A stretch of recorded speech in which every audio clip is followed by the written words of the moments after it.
tuve ciertos errores ingresando mi data, o si mi data A no es tan precisa. ¿Cómo afecta eso a la solución cuando yo uso mi algoritmo? ¿Listo? A eso se refiere la estabilidad. Hay problemas que son inherentemente difíciles, muy sensibles a las perturbaciones. Entonces, eso es básicamente la estructura de la data, la estructura del problema. Muchas veces, pues, es tal que así uno use un algoritmo lo más eficiente posible, una pequeña perturbación en los datos de entrada puede darles un cambio drástico en lo que debería ser la solución exacta. ¿Ok? Y eso es simplemente parte de la naturaleza del problema. Bien, entonces, eso creo que es suficiente como introducción. Descansamos un rato, lo dejamos por aquí. Y luego conversamos sobre ya más cosas de nuestro curso y propiamente comenzamos a hablar de álgebra lineal. ¿Listo? Y son las 7:05, pues. 7:20. 7:20. Continuamos con la cosa. Sí.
A ver, les dejo solamente un problema numérico, de repente alguno lo conoce, de repente no. Entonces pensemos, digamos, en algo bien chiquito.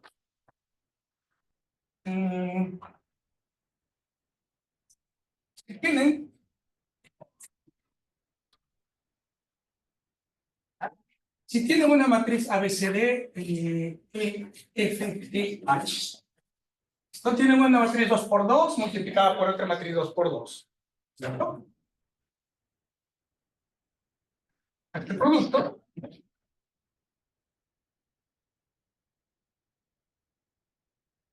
Y para multiplicar matrices, la definición es pues A por E más B por G, ¿cierto? Todo esto. ¿Cuántas operaciones necesito usar si ustedes tienen una matriz 2 por 2 y otra matriz 2 por 2? ¿Cuántas operaciones necesito usar para calcular la matriz producto?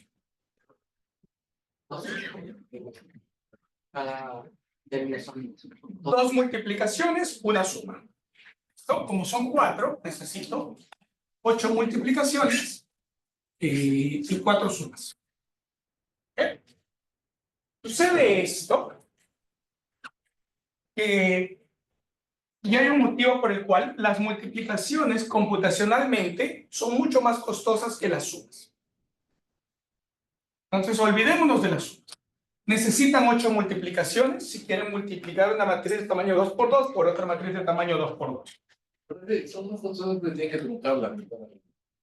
Y dices las multiplicaciones. Es que la suma la puedes definir como bit por bit, básicamente. Se ve más claro si yo usara una matriz más grande. ¿Sí? De ahí te hago un ejemplo con una matriz más grande. Pero quiero que uno piense en lo siguiente. Si tienen una matriz n por n multiplicada por otra matriz n por n, ¿listo?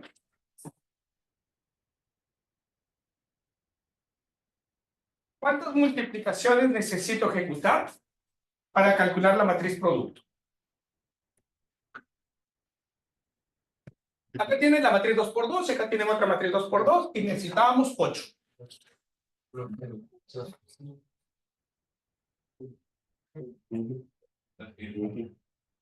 Sí, básicamente en el cubo.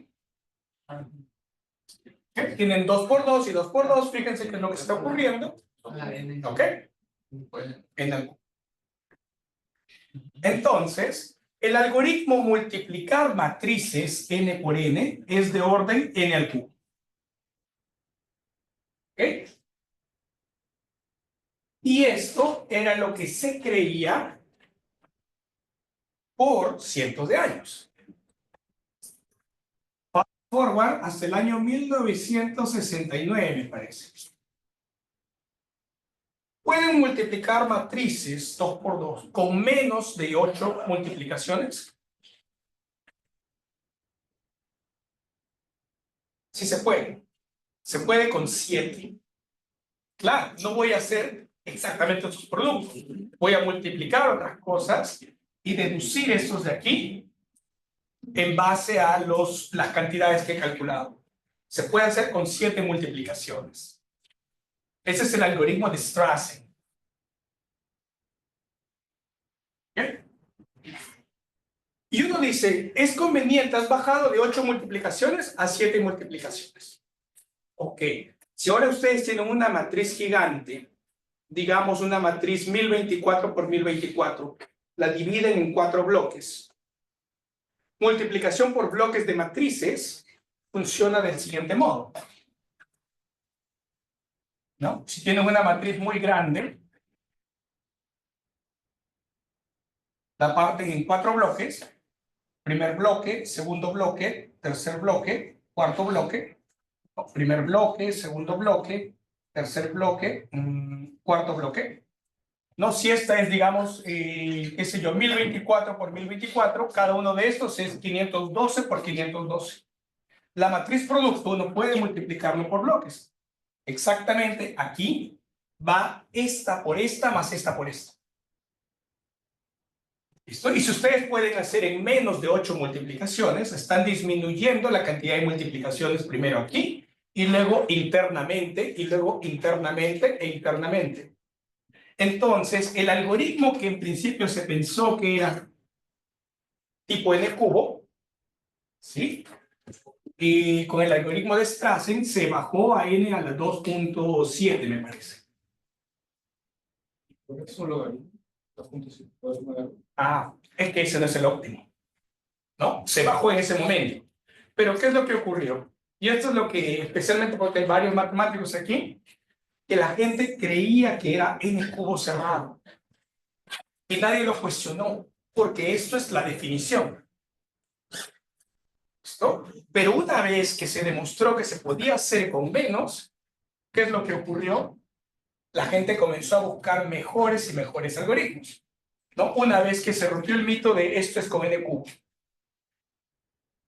Ahora sí, me parece que el año 2023, obviamente con la tecnología, se le puso a, me parece que Alpha Tensor, que es un primo de AlphaGo, el que derrotó al fue primera inteligencia artificial que derrotó al campeón de Go, ¿no? Entonces se le puso el problema a que cree un algoritmo lo más eficiente posible. Y este 2.7 ya se ha bajado, ¿no? Se ha bajado. Es mucho más bajo, tiene que ver con un logaritmo, no recuerdo.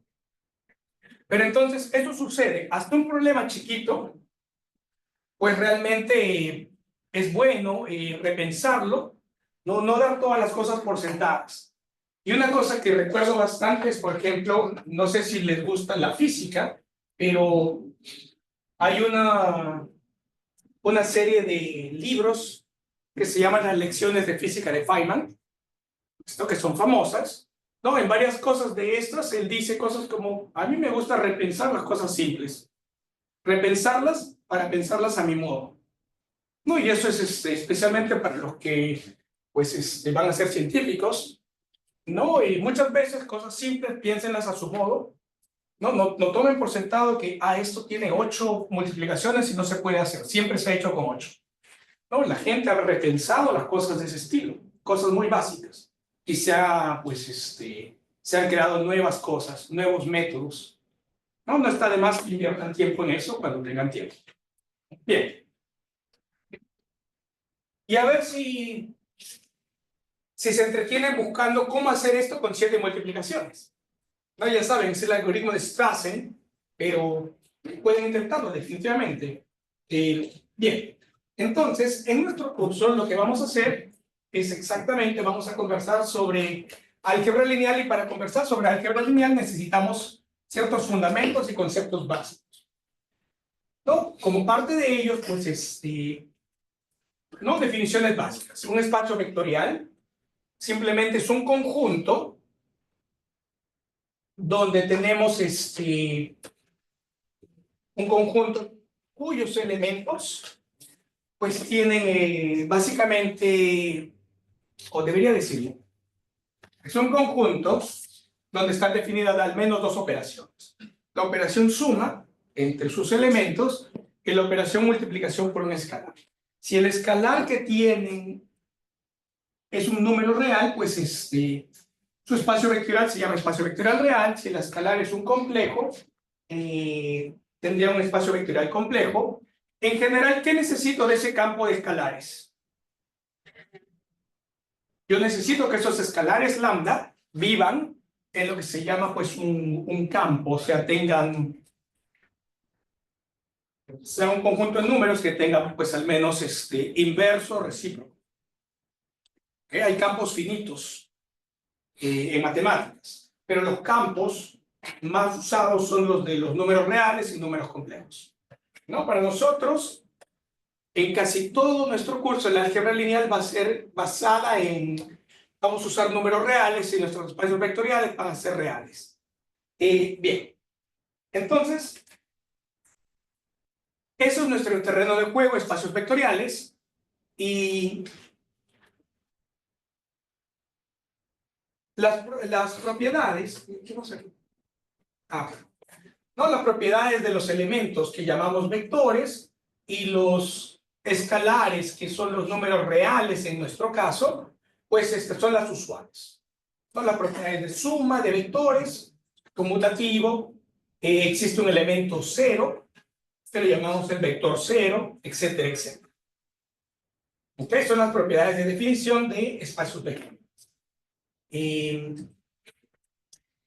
Bien, una vez que tenemos esto, nuestros ejemplos más importantes son el espacio R a la N y el espacio C a la N.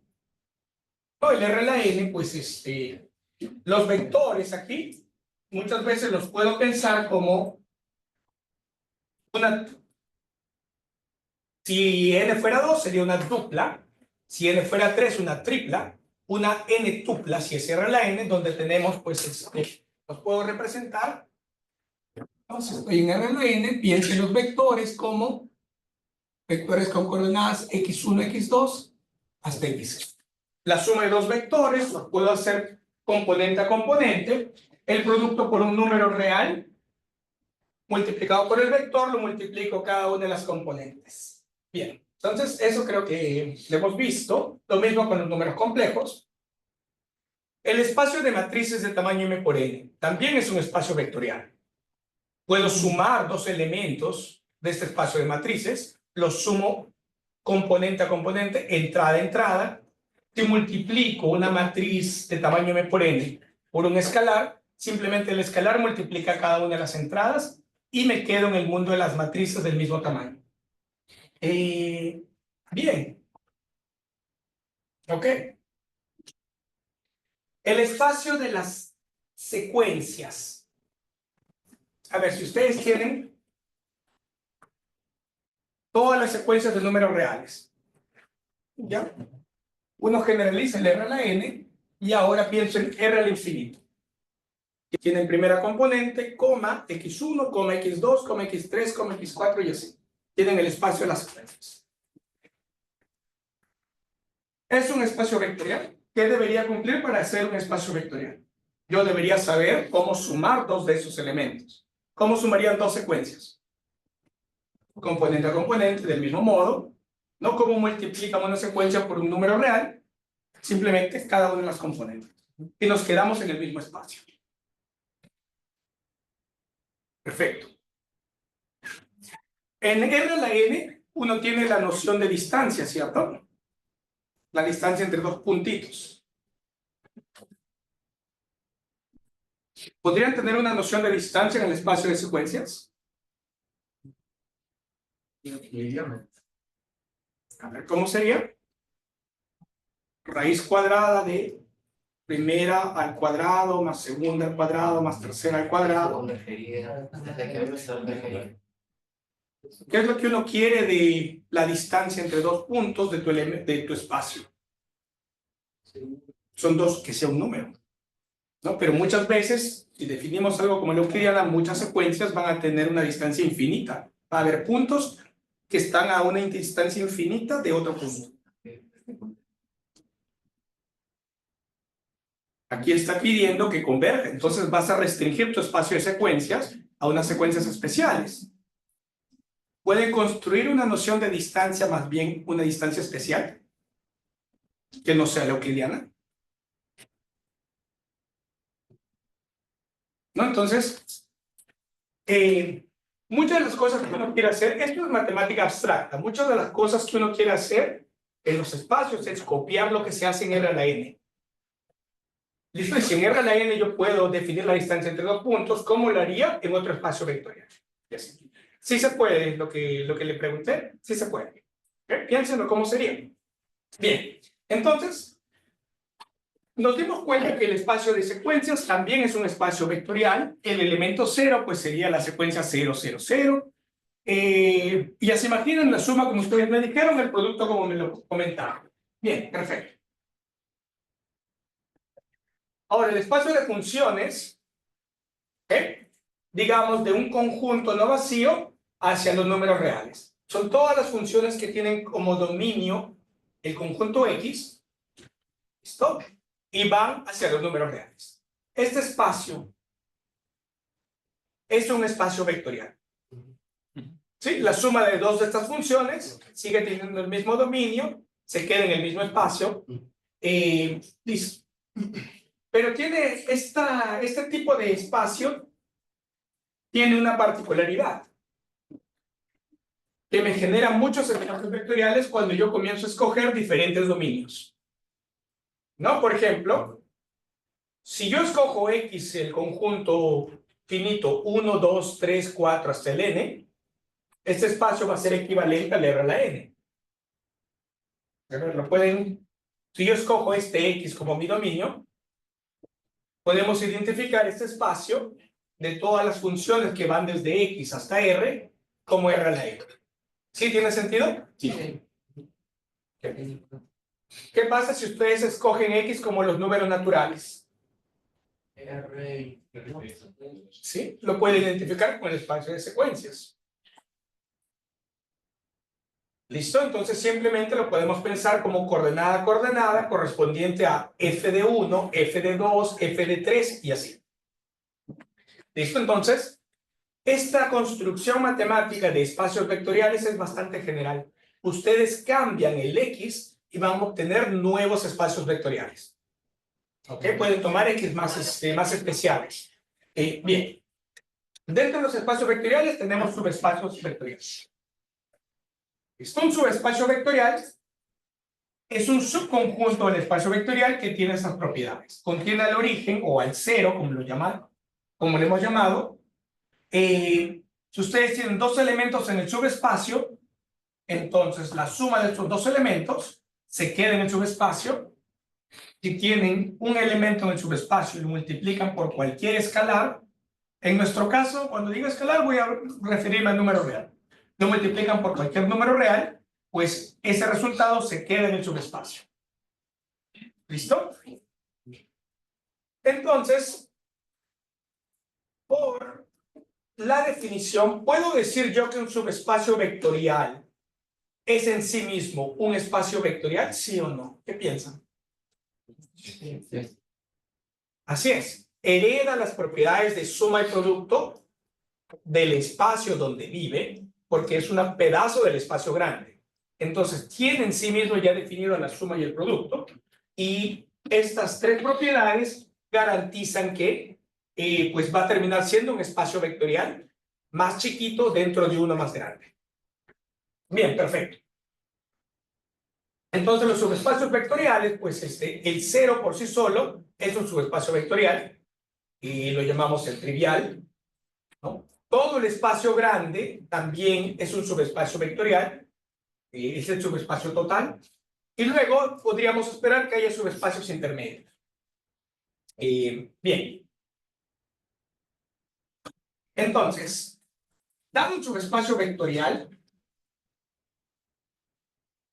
si ustedes toman elementos en el subespacio vectorial, cualquier combinación lineal de estos elementos se queda en el subespacio vectorial.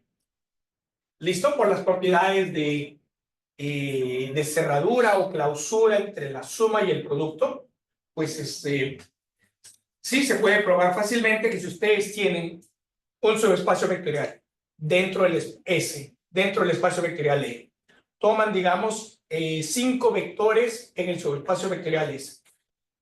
Cualquier combinación lineal de estos 5 vectores se queda en el subespacio vectorial. ¿Listo? Y es un buen ejercicio, si es que no lo han hecho, que se basa en las propiedades del subespacio vectorial. A partir de estas propiedades, ¿no? Demostrar pues que la combinación lineal también se queda dentro del subespacio vectorial. Bien, estos son los subespacios vectoriales. Entonces, si yo quiero ver dentro de un espacio vectorial como, digamos, R al cubo. ¿Cuáles son los subespacios vectoriales de R al cubo? ¿Listo?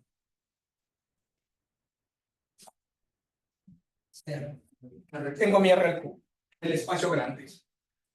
Perfecto. ¿Cuáles son los subespacios vectoriales que viven dentro del rectángulo? El trivial, que es el cero. ¿Listo? Por sí solo. ¿Qué sucede si yo tengo? Pues cualquier subespacio vectorial va a contener al trivial. ¿Qué sucede si yo tengo un vector distinto del cero? Digamos que tengo este vector de. Por ser subespacio vectorial, ¿qué estamos viendo? Los subespacios de R3. Si yo tuviera un vector distinto del cero en mi subespacio, pues no solamente este vector va a estar en mi subespacio, sino cualquier combinación lineal de este vector, o sea, escalar multiplicado por v. Lo cual geométricamente en mi dibujito representa toda la recta que pasa por el origen y tiene esta dirección. ¿Listo? ¿Esta recta por sí sola es un subespacio vectorial? Sí, porque si ustedes toman, digamos, este vector que pertenece a la recta, digamos 2v, y tienen este de aquí que sea menos v, la suma se queda en la recta. Cualquiera dos vectores que lo tengan en esta recta, si los suman se queda en la recta. Si lo multiplican por un número real, cualquier vector que vive en esta recta se van a quedar en la misma recta. Entonces tengo este tipo de subespacios, que son, los voy a llamar, cualquier recta que pasa por el origen. Ellos son subespacios. ¿Qué ocurre si ahora ustedes tienen un vector como v en su subespacio y tienen un segundo vector que no pertenece a esta recta? ¿Listo? Van a tener un segundo vector. Digamos que tienen un vector acá, w. Si están construyendo un subespacio, también necesitan toda la recta que contiene a w.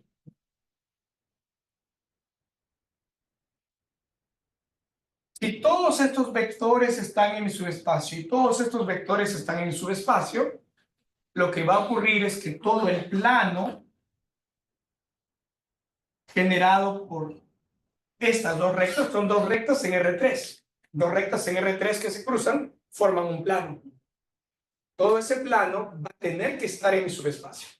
Porque el plano va a ser, por ejemplo, si ustedes tienen dos rectas cualesquiera por acá.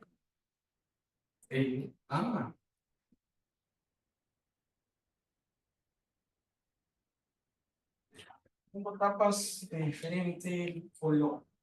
A ver, ya. Entonces, si tienen dos rectas, todo el plano generado por estas dos rectas, ¿listo?, lo pueden obtener como suma de un vectorcito en esta recta y un vectorcito en esta recta. ¿Listo? Por ejemplo, ustedes separan en un punto del plano, por aquí, y pueden usar la proyección hacia esta recta, la proyección usando la dirección de la otra, y esta proyección de aquí, la suma de estos dos vectores, me da exactamente este puntito de acá. Entonces, realmente lo que va a ocurrir es que si ustedes tienen un segundo vector, aparte del v, que no pertenece a la recta generada por el primero, ¿listo?,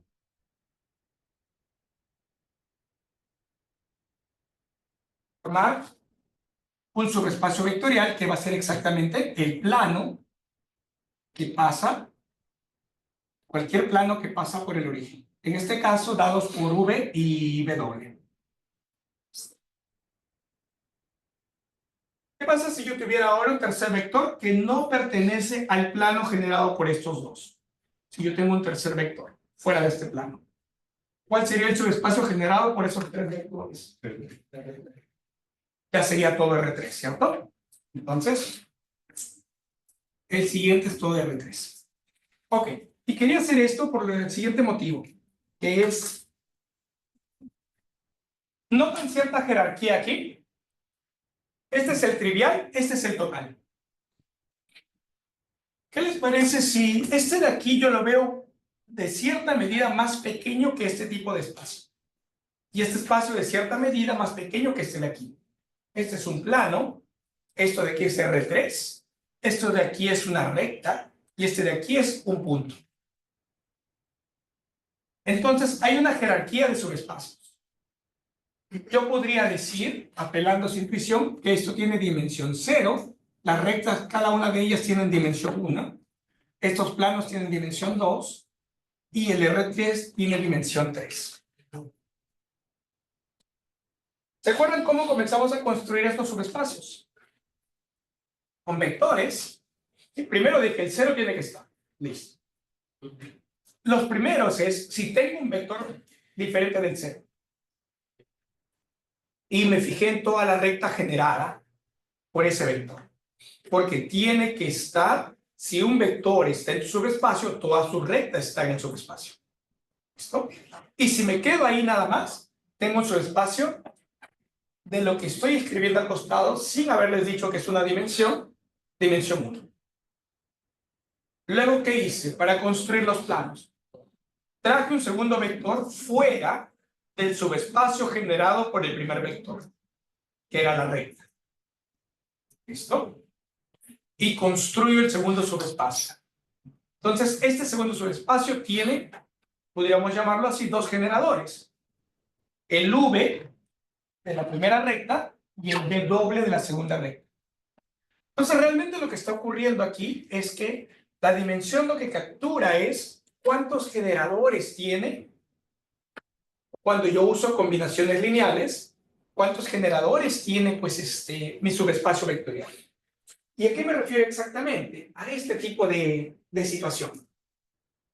¿Listo? Cuando hablo de generadores me refiero a si tú usas vectores en tu subespacio, haces todas sus combinaciones lineales y cubres cualquier vector en tu subespacio, ellos serían generadores del subespacio. Entonces, en ese sentido es que estamos viendo que si yo uso un solo generador, obtengo un subespacio de dimensión 1. Si uso dos generadores de este tipo, obtengo un subespacio de dimensión 2. Y así. ¿Qué sería la dimensión entonces de un subespacio o un espacio vectorial en general?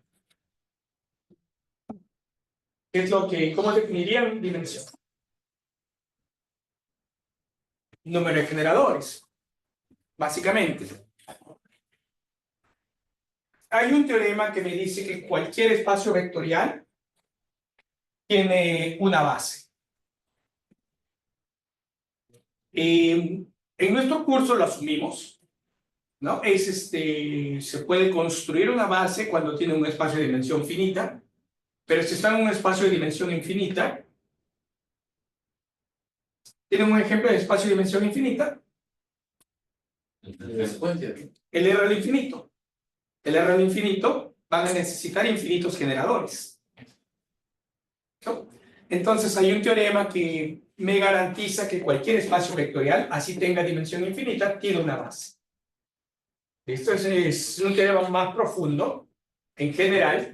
En nuestro curso, pues lo que vamos a hacer es, vamos a trabajar con espacios vectoriales finitos, porque al fin y al cabo vamos a usar matrices finitas y pues vectores finitos. Pero en una rama de las matemáticas como análisis funcional, por ejemplo, se usan mucho espacios infinitos, porque son espacios de funciones en general. Análisis funcional analiza, estudia pues espacios de funciones. Y como se imaginan, los espacios de funciones en general tienen dimensión infinita. Bien. Ok, hemos hablado de subespacios. Perfecto. Ya sabemos cuáles son los subespacios de R al cubo. Una historia similar ocurre con los subespacios de R a la n. En R a la n, por ejemplo, en R a la 4, los subespacios vectoriales serían el 0, las rectas que pasan por el origen, que serían el subespacio de dimensión 1, los planos que pasan por el origen, que serían el subespacio de dimensión 2, los R3 que pasan por el origen, que serían los subespacios de dimensión 3, y luego el espacio total, que es el R4. ¿No? Entonces siempre está esa jerarquía. Bien.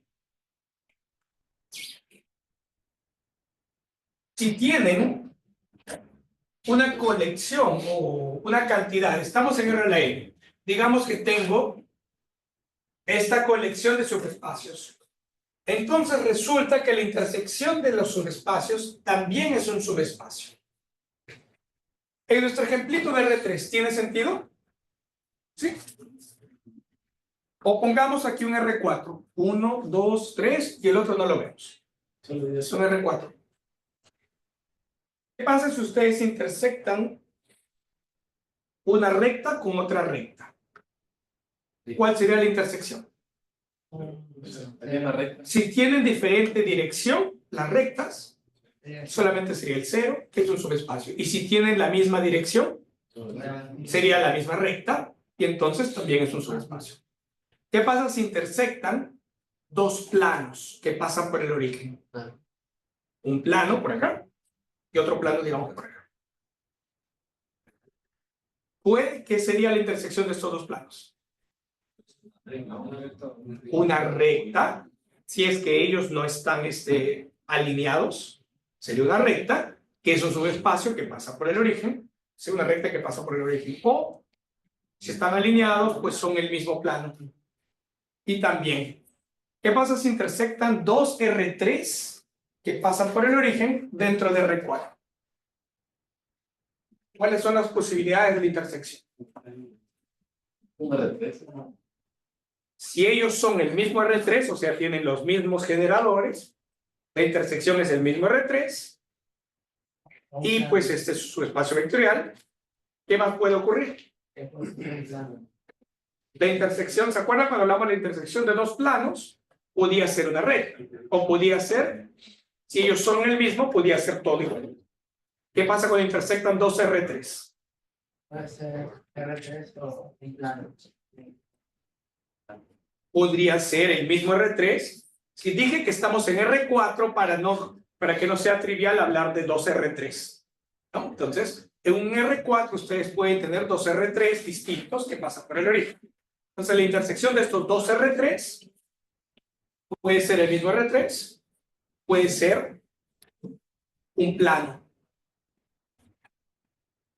Puede ser una recta, ¿sí o no?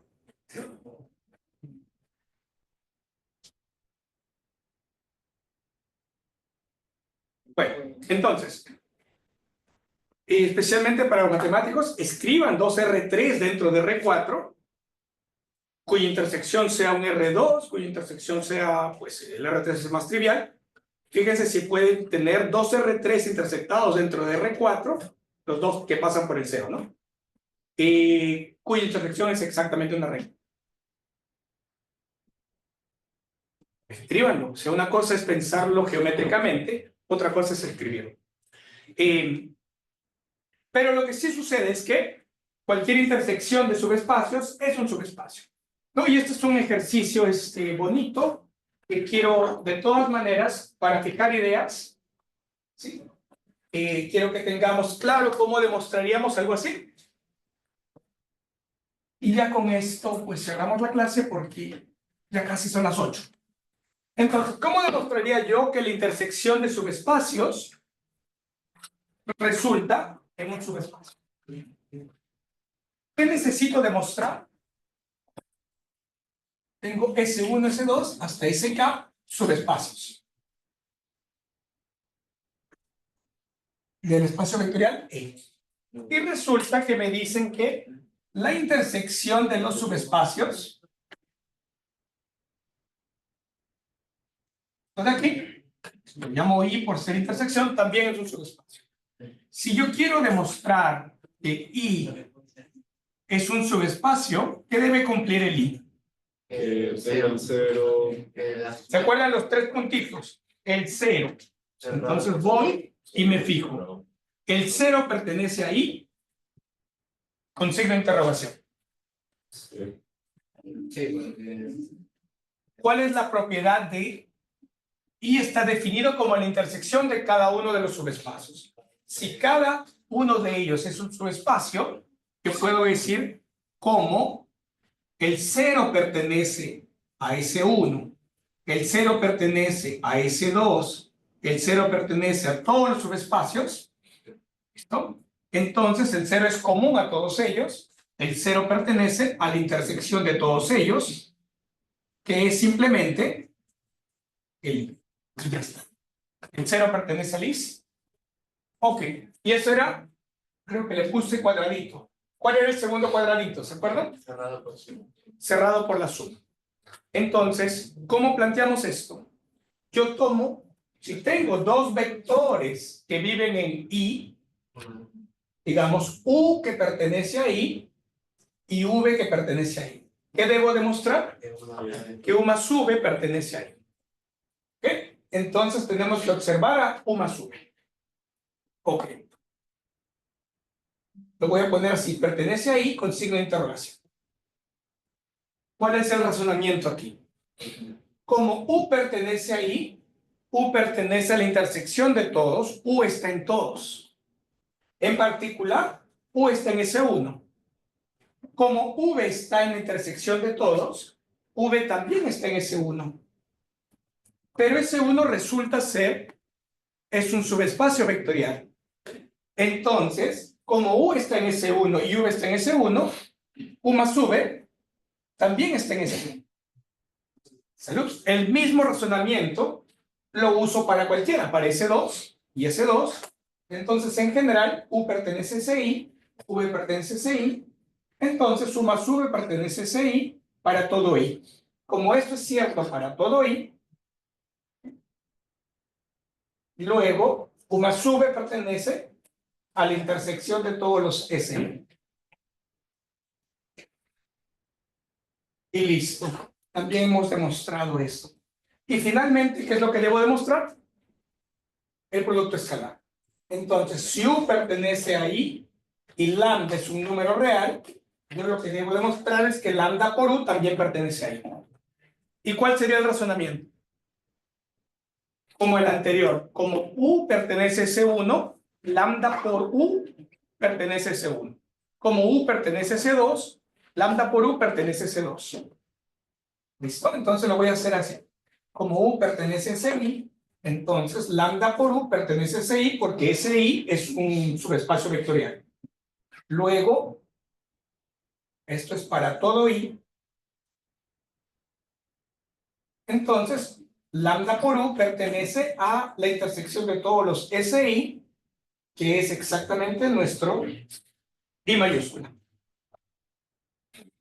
Este trabajo es un trabajo teórico, es un trabajo de demostrar que cierto objeto, ¿okay?, cumple las propiedades de subespacio vectorial.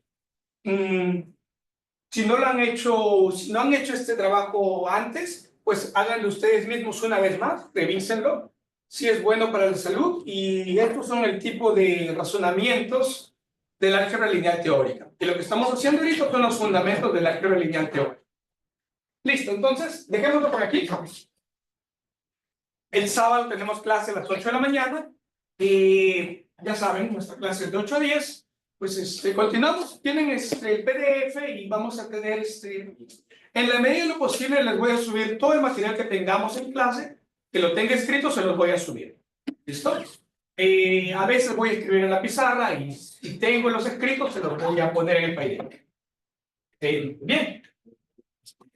Tengan una buena noche, son las 8, entonces para los que acabaron el día sobrevivimos. Listo. Profesor, Buenas noches a todos, buenas noches Sergio. Ahora concluimos la clase. Listo.